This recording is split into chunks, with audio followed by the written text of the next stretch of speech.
हनुमंतानं ब्रह्मदेवाकडून पत्र आणलं का? रामाचा विश्वास नव्हता हनुमंतावर. हनुमान खोटं बोलणार होता. लिहून आणलं. सोमुखे निज कीर्ती सर्वथा साधे मारुती. हनुमंताला माहिती आहे स्वतःची कीर्ती आहे त्याच्यामध्ये आणि आपण आपली कीर्ती सांगायची नाही. हनुमंते याची अर्थी प्रजापती प्राप्तीला. म्हणून हनुमंतानं ब्रह्मदेवाला सांगितलं महाराज लिहून द्या. आणि आता ब्रह्मदेवानं लिहिलेलं हनुमंत खरं मानणार होते का? कारण का तो सत्य लोकांमध्ये राहतोय, सत्य लोक निवासी आहे, तिथं असत्याचीच वार्ता नाहीये. म्हणून लिहून घेतलं आणि लिहून घेतल्यानंतर लक्ष्मण वाचक होते तिथं आणि लक्ष्मण बी वाचक होता, सूचक बी देत होता. आता आम्ही दोघे त्यावेळेस एकच जण होता आणि लक्ष्मण वाचू लागला. रामचंद्र ऐकू लागले.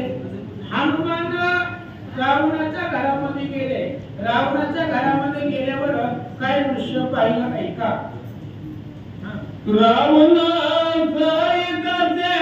देवरी हनुमान देखे मंदोदरी देसी मानवी सीता सुंदरी अभ्यंतरी शोभला. रावणाच्या घरामध्ये गेल्यानंतर हनुमंतानं रावणाच्या शेजारी पलंगावरती मंदोदरीला पाहिलं. आता हनुमंताने याच्या आधी सीतेला कधीच पाहिलं नव्हतं, त्यामुळे सीता कशी दिसते ते हनुमंताला माहिती नव्हतं. मंदोदरी आणि सीता यांचं स्वरूप एक आहे.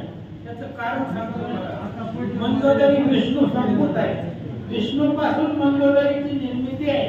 म्हणून मंदोदरी आणि सीता हनुमंताला सारखी दिसल्यामुळं हनुमंताला राग आला. काय करतो ऐका. काय करू ना श्री रघुनाथा रावणानुसरणी सीता दोघाच्या गाता करीनवी.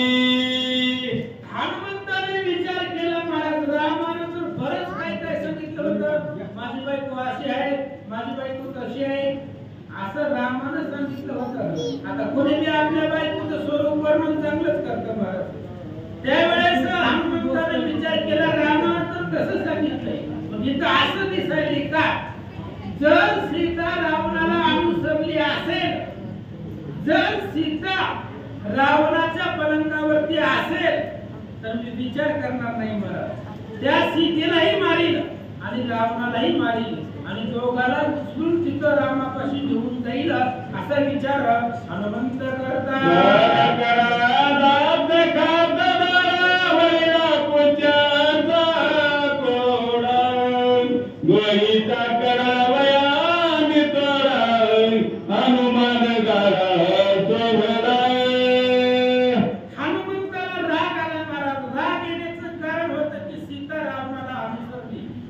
सीता रावणाला अनुसरली याचा भयंकर राग आला. त्याचं कारण आहे महाराज सीता भक्ती आहे आणि रावण अहंकार आहे. भक्ती अहंकाराला कधीच स्पर्श करू शकत नाही आणि जिथं अहंकार आहे तिथं भक्ती राहत नाही. दोन्ही एकत्र येऊ शकत नाही. म्हणजे दोघं एकत्र आलीच कशी याचा राग हनुमंताला आला. म्हणतात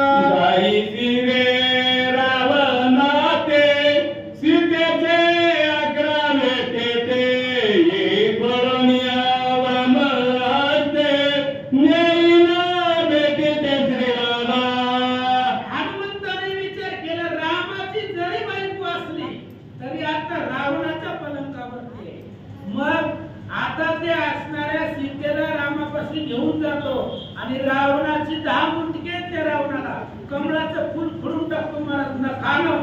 काय वेळ लागायला आपल्याला.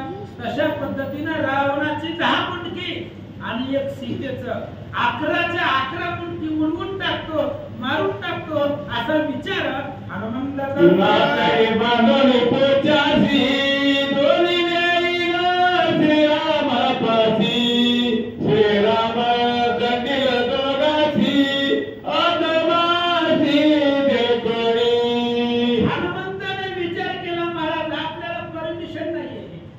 परमिशन शिवाय कार्य करायचं नाही.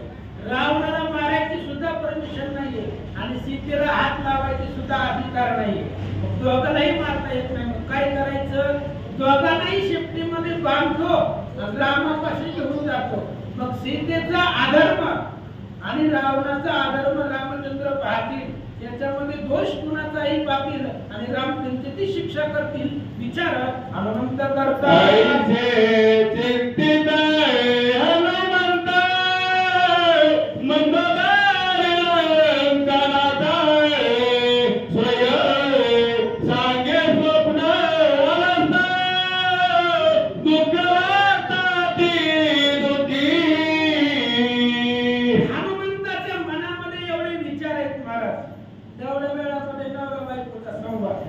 आता नवरा बायकोचा संवाद सुरू नाही ना जमला असते का. नवरा बायकोच्या गप्पा ऐकणं हनुमंतानं ऐकलं चलतंय म्हणजे आपल्याला काय अडचण आहे. आपण ब्रह्मचारी शिरोमणी आहे. हनुमंतानं ऐकलं. हनुमंतानं विचार केला बघू आणि काय म्हणते. त्यावेळेस मंदोदरीने सांगितलं महाराज मला पहाटे स्वप्न पडलं होतं काल आणि पहाटे स्वप्न पडलेलं खरं होतंय.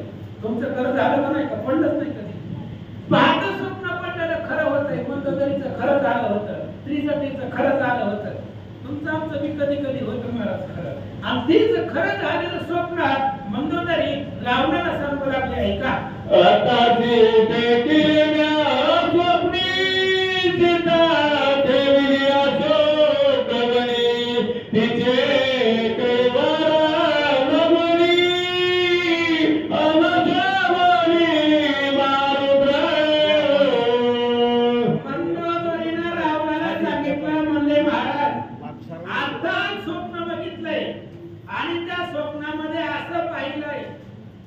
की सीतेच्या संरक्षणासाठी एक महारुद्र आलेला आहे. आणि हनुमान कुणाचा अवतार आहे.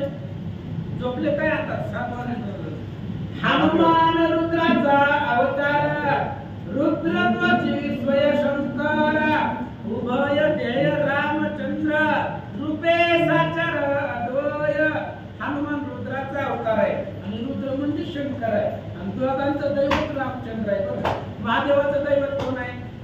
पासून मशानामध्ये बसून काय काम आहे रामाच्या म्हणण्याशिवाय. आणि हनुमंताचं सुदैवत राम आहे. त्याच्यामुळं तो महारुद्र शोभला लंकेवरती सीतेच्या शुद्धीसाठी आला आणि त्यानं काय काय केलंय स्वप्नात बघितलं असं मंदोदरी सांगू लागले.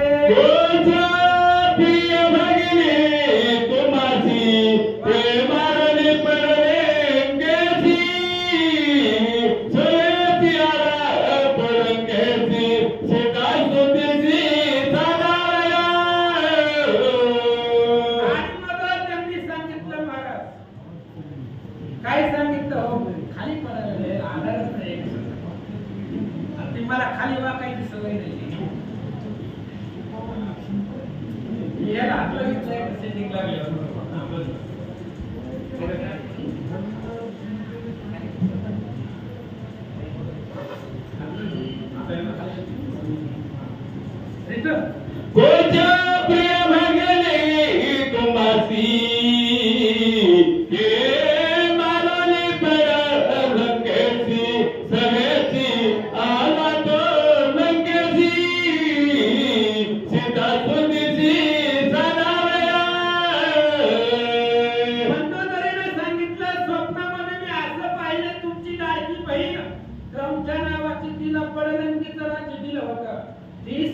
संरक्षणासाठी आलेला एक वानर. त्या वानरानं परलंकेमध्ये जाऊन तुमच्या बहिणीला मारलं. तोच वानर लंकेमध्ये आला असं मंदोदरी सांगू लागले. माझे तुम्हासी विज्ञापन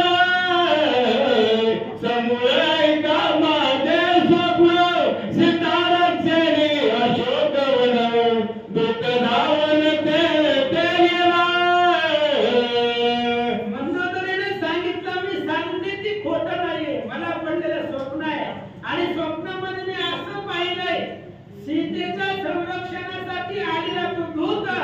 अशोक वनामध्ये गेला आणि वनामध्ये जाऊन त्यानं काय काय केलं सगळं सांगितलं.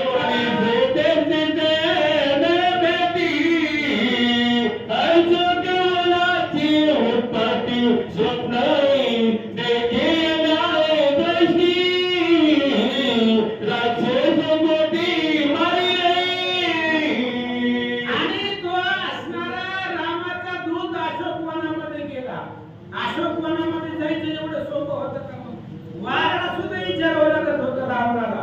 नो एंट्री मध्ये एंट्री केली हनुमंतानं. वनामध्ये गेले आणि 14 सहस्त्र वनकर 80,000 किंकर ही तर मारले ती मारले. आपलं लाडकं अखया नावाचं लाडकं पोरगं वाचा. 14 सहस्त्र वनकर 80,000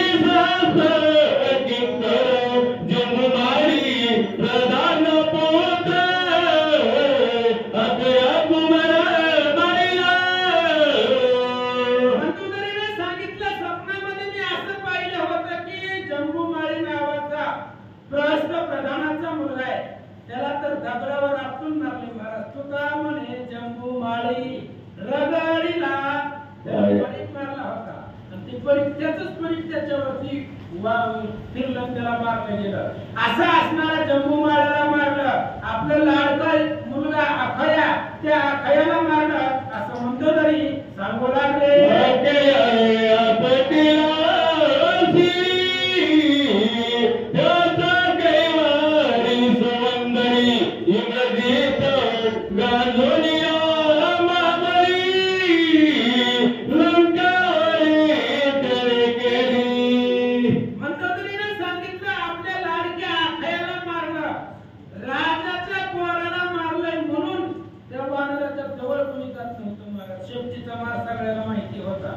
कोणीच नाही ना म्हणून तुमचं थोरलं पोरगं ज्याच्यावर तुमचा भरोसा आहे असा असणारा इंद्रजित, तो इंद्रजित अखयाच्या संरक्षणासाठी कैवारासाठी गेला. त्या इंद्रजित्याला बिळत लपेपर्यंत मारले. किती पाठ सुचली होती ती सुलोचनाला माहिती म्हणजे. एवढं त्याला मारलं आणि त्याला मारून शेवटी लंकेची त्याला होळी करून टाकली असं स्वप्न मंगळवारी सांगू लागले.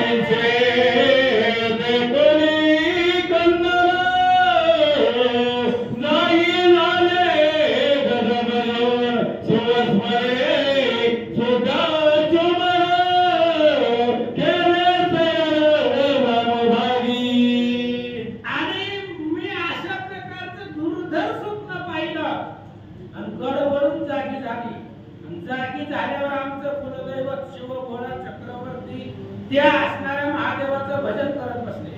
आता ते नाममंदिरी होती का बघा महाराज. भाव तिथं देव. भगवंताच्या कार्याला सुद्धा कपितक पाहिजे नसतात महाराज. का?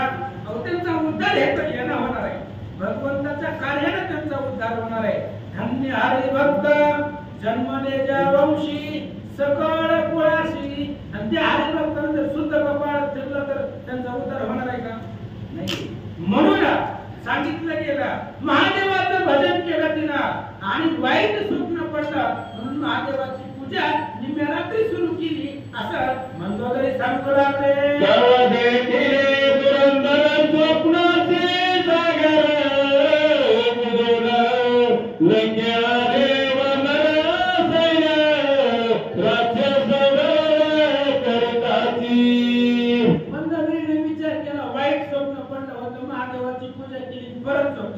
परत स्वप्न तसलंच महाराज.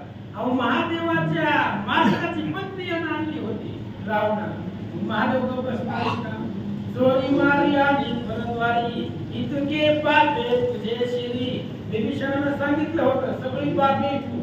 अरे बाबा असं असणारं महादेवाच्या मालकाची पत्नी चोरून आणली म्हणून परत वाईट स्वप्न पडलं. काय स्वप्न पडलं? रामचंद्रांनी वानराचं सैन्य घेतलं. यांनी समुद्रावरती दगडाचा पूल बांधला.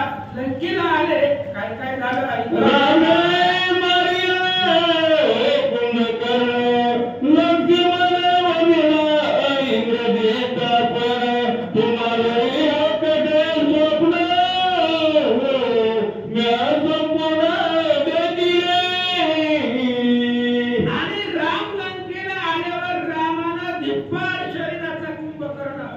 6 महिने उठतच नव्हता. कांगण का चाललेले बी त्याला माहिती नाही महाराज, एवढी झोप होती. आणि त्या कुंभकर्णाला रामानं एकाच बाणात मारलं महाराज. आधी नाक कान कापून शिर कमळान छेदिले. कुंभकर्णाला रामाने मारलं आणि तुमच्या लाडक्या पोराला इंद्रजिताला लक्ष्मणाने मारलं महाराज. गालिता श्रीरामाची शपथ तेने बाणासी बळ अत्यंत. इंद्रजिताचा शिरपात केला निश्चित सौमित्रे. लक्ष्मणाने इंद्रजिताला मारलं. तुमच्यावरील वाईट स्वप्न मी पाहिलं. मंदोदरी सांगू लागले, गाई शिऱ्या भूमीवरी लोळती श्रीराम मानवारी. सांगता बोलली मंदोदरी संत करी पती शोके. मंदोदरी रावणाच्या समोर आहे आणि रावणाला सांगू लागली, तुमची 10च्या 10 मुंडक जमिनीवरती रामाच्या बाणावरती लोटू लागली. हे मंदोदरीचं स्वप्न जरी असलं तरी भविष्य आणि ते भविष्य खरं होणार आहे. स्वप्न जरी असलं तरी घडणार होणार आहे. आणि त्या मंदोदरी रावण मेला म्हणून रावणाच्या समोर लोक आपटून रडू लागले. रावणासमोर बैठल माझे पुण्याची पडले कान. पुरती करिता शंक पुरण धरी रावण रावणिया श्रीराम राम राम. मंदोदरीच्या हातामध्ये बांगड्या होत्या, कोपऱ्यापर्यंत होत्या म्हणून मी बघायचं तुम्हाला माहित आहे. आणि त्या बांगड्या मंदोदरी जमिनीवर आपटून लागली महाराज. तेव्हापासून पुढे जायचे, हात आपटून रडायची. का? सुडिया सी पडले खाना. नवरा मेल्यावर पत्नीनं बांगड्या घालू नये, म्हणजे सुवासिनीचे अलंकार घालू नये म्हणून तिनं जमिनीवरती आपटून रावण समोर जिवंत रावण आणि रावणाच्या समोर बांगड्या आपटून मंदोदरी रडू लागले. रावण म्हणे मला नेता तुका केलं करीची व्रता. शिवनागके तुमचे माता विद्यावर ताळ दिल्याची श्रीराम राम राम. रावणाने सांगितलं, मंदोदरी मी अजून जिवंत आहे आणि तुझ्या समोर बसलोय. तिने सांगितलं, तुमचं फक्त धडच दिसायले, मुंडकं दिसना गेला. असं मंदोदरी बोलू लागले. रावण पोटासी धरून प्रियाची करी समाधान. येरी मने नित्या नवे स्वप्न आले विघ्न अनिवार्य. रावणानं मंदोदरीला पोटाला धरलं महाराज. कसं तरी तिला शांत केलं. निघारातली घरामध्ये गोंधळ कशाला, 4 लोक जमा होती म्हणून रावणानं मंदोदरीला शांत केलं. आणि शांत केल्यानंतर मंदोदरीने सांगितलं, हे बघा माझं स्वप्न आहे आणि स्वप्न खोटं होणार नाहीये, ते सत्यच होणार आहे. कारण सीता आणि लंके आत तैहुन उठले अति उत्पात. सीता लंकेत आणायच्या अगोदर लंकेकडे कोणी पाहतही नव्हतं आणि सीता लंकेमध्ये आणल्यापासून रावणाचं वाटोळं व्हायला सुरू झालं. धरणी देवनिया माता मंदोदरी म्हणे रंगा हाता. अशोकवनी देविता सीता पोळाचे घाता ते करी. मंदोदरीने सांगितलं, मालक मालक पाया पडते म्हणले, एक माग नाही तुम्हाला. लग्नापासून तर आम्ही काही मागितलंच नाही की एवढं वर्ष गाडी लागणार. एक मागते म्हणले, बाबा त्या रामाची बायको रामाला देऊन टाका, नाहीतर पाणी पाजायला सुद्धा कोणी राहणार नाही म्हणले. वाईट दिवस येणार आहे, ती रामाची पत्नी रामाला द्या म्हणते. अशा प्रकारे मंदोदरी हात जोडून रावणाला सांगू लागले, सीता शरारी गावी श्री रघुनाथा. निवारे जन्म मरण कथा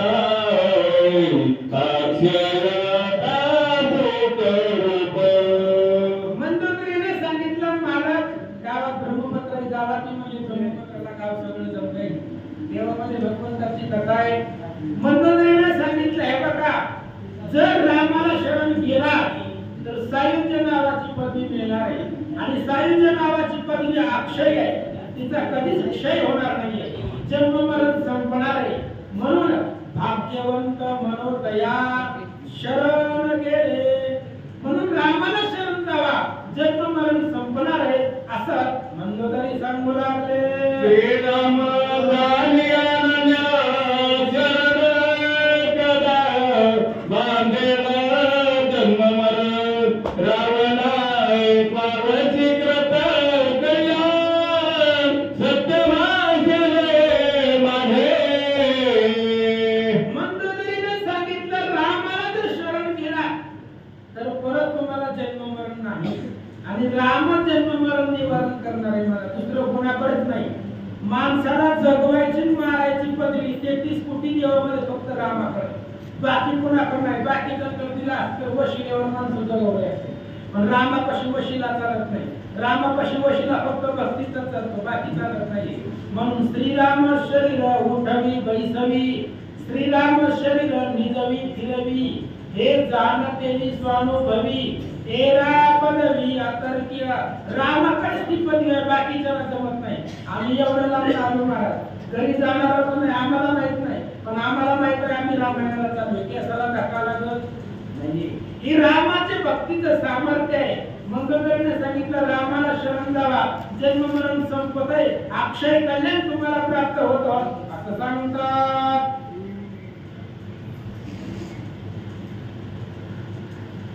मान्य करी तिलवचन तैजे इंद्रदेता कुंभकर्ण वाचारुणी आबोधे जन रामार्पण करी सीता. मंगळवारीने सांगितलं म्हणजे रावणा जर तू माझं ऐकलं नाही, तुम्ही माझं ऐकलं नाही तर तुम्हाला काय वाटतंय आखी लंकेची महाराणी आहे. मी त्या इंद्रजिताला सांगेन कुंभकर्णाला सांगेन की बाबा रामाची सीता रामाला परत द्या असं मंदोदरी बोलू लागले.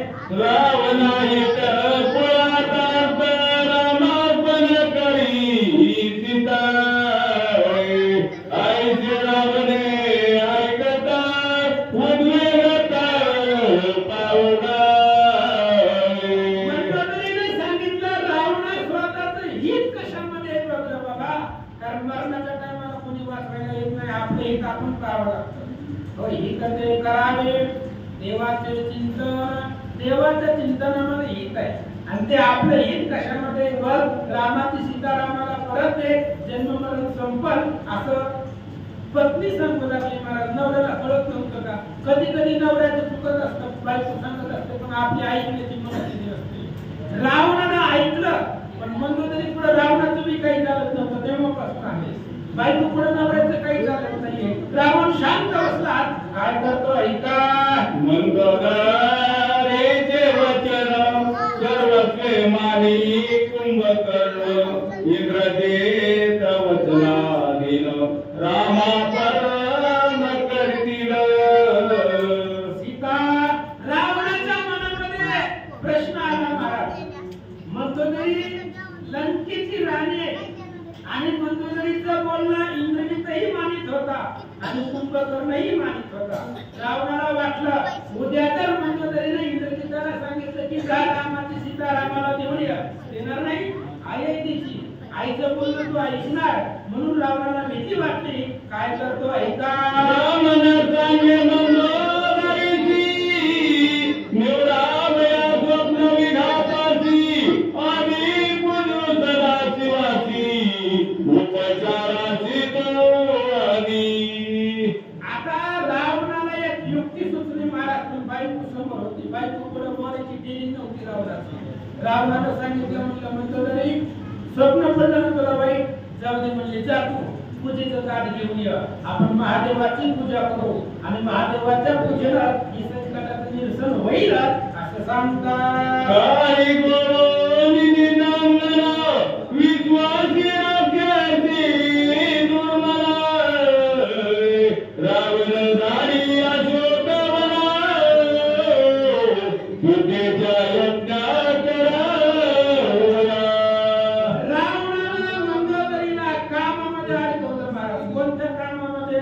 पूजेचं ताट करण्यासाठी आपल्या घरामध्ये पाठवलं आणि 4-5 राक्षसींनी ज्यांच्यावरती रावणाचा विश्वास होता त्या विश्वासातल्या राक्षसीनीला रावणानं जवळ बोलवलं आणि त्यांच्या जवळ काय सांगतो ऐका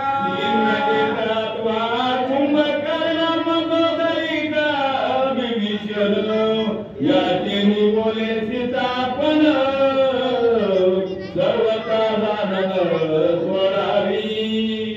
आणि मग सांगितलं महाराज कोणी सांगितलं म्हणलं रावणाने सांगितलं म्हणजे इकडे या.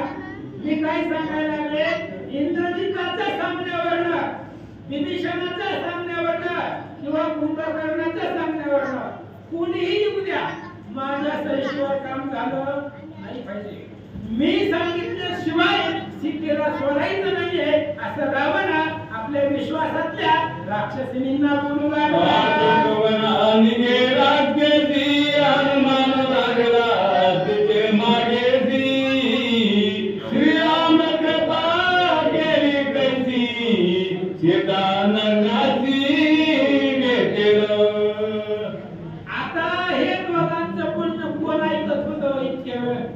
मी होतो का ते काय काय कोण ऐकत होतं? हनुमान ऐकत होता. आणि रावणानं काय सांगितलं अशोकवनामध्ये जावा सीतेला सांगा. आता हनुमंताने विचार केला सीतेला ओळखायची गरज त्या राक्षसीच्या पाठीमागे गेले की सीता सापडते. मग युक्ती रावणाला सुचली होती पण श्रीरामाने त्याच्या डोक्यामध्ये घातलं आता सीतेला शोधण्यासाठी सायन्स करावं लागणार नाहीये असा विचार हनुमान करतात. सीता देखलिया दृष्टी हनुमान घेऊन सके भेटी राक्षसी रक्षण कोटी वृक्ष संपूर्ण राहे गुप्त. हनुमान अशोकवनामध्ये गेला. हनुमंताने सीतेला पाहिलं पण सीतेची भेट घेता येत नव्हती महाराज. का? राक्षसी रक्षण कोट्यानुकोटी कोट्यावधी राक्षसीमध्ये सीतेला बोलता येतं का? बोलता येणार नाहीये. म्हणून हनुमान शांत बसले म्हणला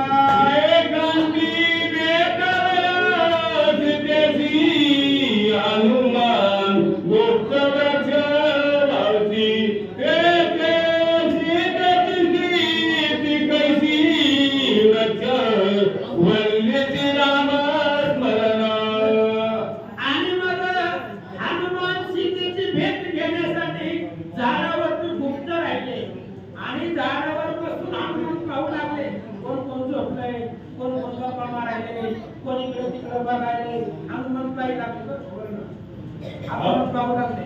आणि हनुमान पाही लागले असताना हनुमंताने विचार केला पाहिले तर आपण काय पाहायचं? रामाने सीतेचं स्वरूप किष्किंधाकांडामध्ये 12व्या अध्यायात सांगितलं होतं. वृक्षवल्ली श्रीराम स्मरण. माझी बायको जिथं बसले तिथं दगड जरी असले तरी रामाचं भजन करतील. कोणी सांगितलं जिथं माझी पत्नी आहे तिथं दगड जरी असली झाडं जरी असली तरी ती रामाचं भजन करतील असं रामाने सांगितलेलं हनुमंत पाहू लागले.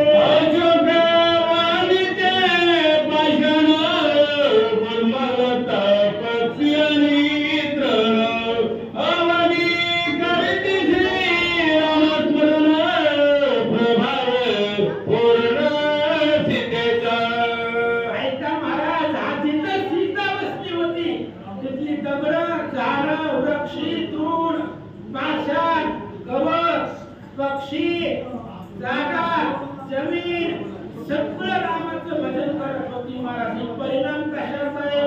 प्रभावपूर्ण सीतेचा. सीतेचा परिणाम दगडावर झाला होता. सीतेचा परिणाम झाडावर झाला होता आणि तिथली झाडं दगड सगळी रामाचं भजन करत होते. जागृती स्वप्नी तुझ्या सुसुप्ती हनुमान शोधिता सीता सची मी तुला परती स्थिती शोधित. हनुमान सीतेचा शोध करत असताना हनुमंताच्या अंतःकरणामध्ये रामाचं भजन एवढंच नाहीये. जागृतीमध्ये असेल स्वप्नामध्ये असेल किंवा सुषुप्ती अवस्थेमध्ये असू द्या रामाचं भजन हनुमंताच्या अंतःकरणामध्ये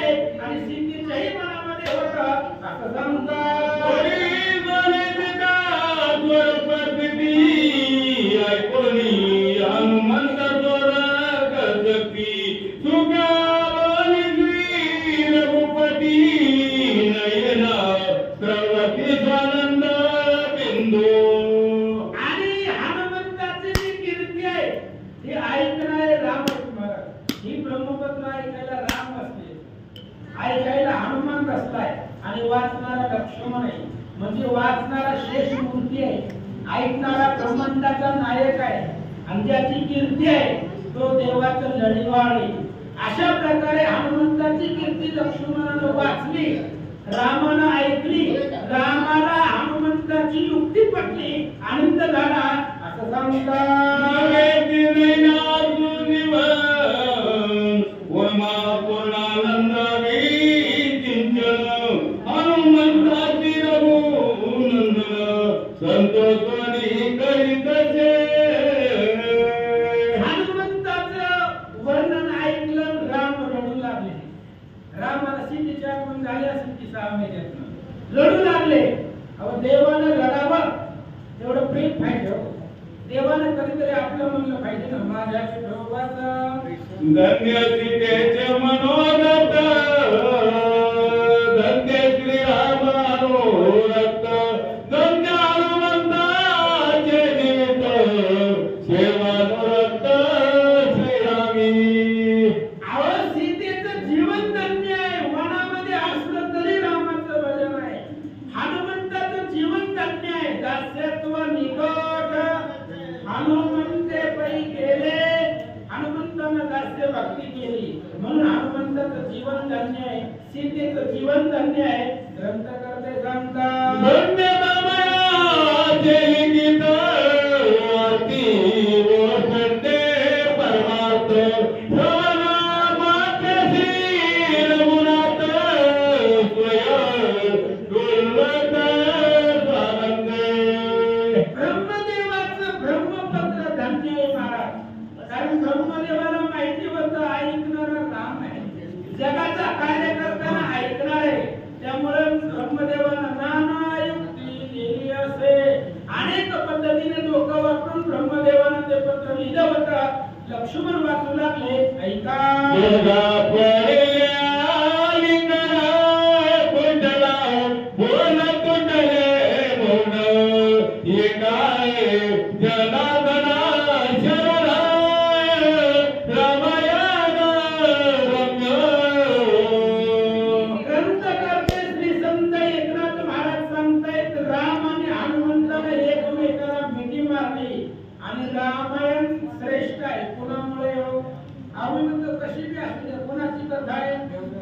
रामाची कथा आहे.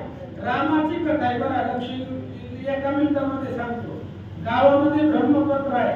एखाद्याचं लग्न जर असलं, एकच मिनिटात सांगतो, एखाद्याचं लग्न जर असलं तर आपण परिवारासहित जातो महाराज आणि तिथं त्याच्या लग्नाची शोभा वाढवतो त्याच्या कार्यक्रमाची.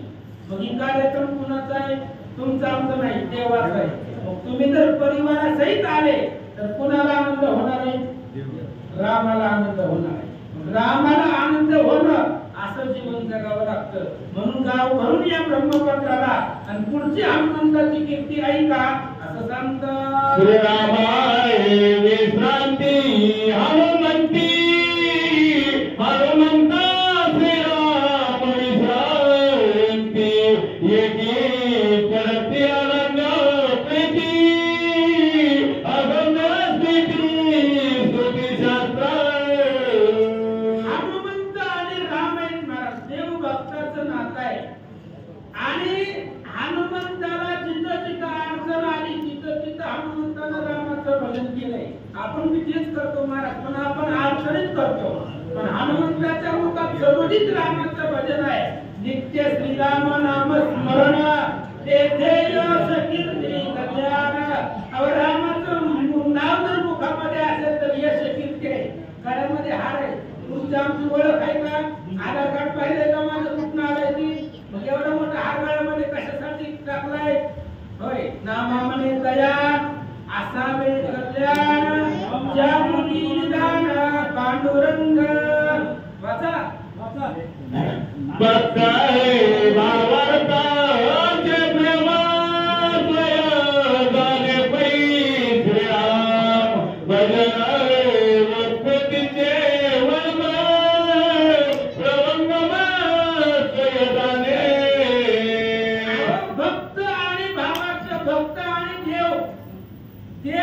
भजन हे आवडतं, पण देवाच्या पाया पडल्यावर काही सुख आहे देवाला कळत नाही महाराज. मग कुणाला कळतं? भक्ताला कळतं. तुझ्या दर्शनाचे सुख श्रीरामा तुझं ओळख, भक्त जाणती सात्विक जे नैष्ठक व्रतधारी. म्हणून भजनाचा भावार्थ, भजन देवाला आवडतं, भजन देवाचंच असतं, पण त्या भजनामध्ये किती भाव आहे, किती प्रेम आहे, भजनाचा अर्थ काय हनुमंताला एकट्यालाच माहित आहे. म्हणून तुका म्हणे रुद्रा अंजनीच्या किंवा काय भक्तीच्या त्या वाचा असं असणार भक्तीचं मर्म सांगणारे हनुमंताला आहेत असं सांगतात.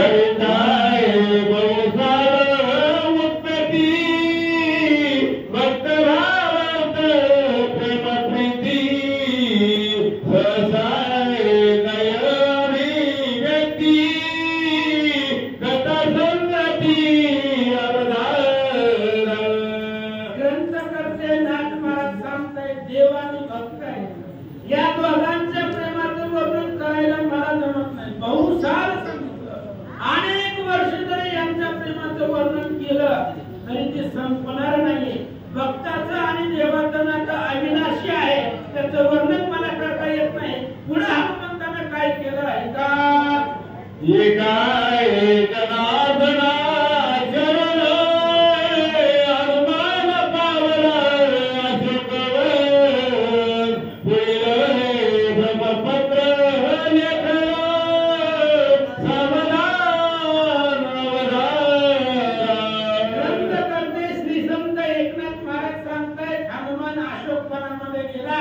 आता अशोक वनामध्ये गेल्यानंतर काय काय कसं कसं करणार आहे पुढचं ब्रह्मपत्र वाचनात ऐका म्हणतात.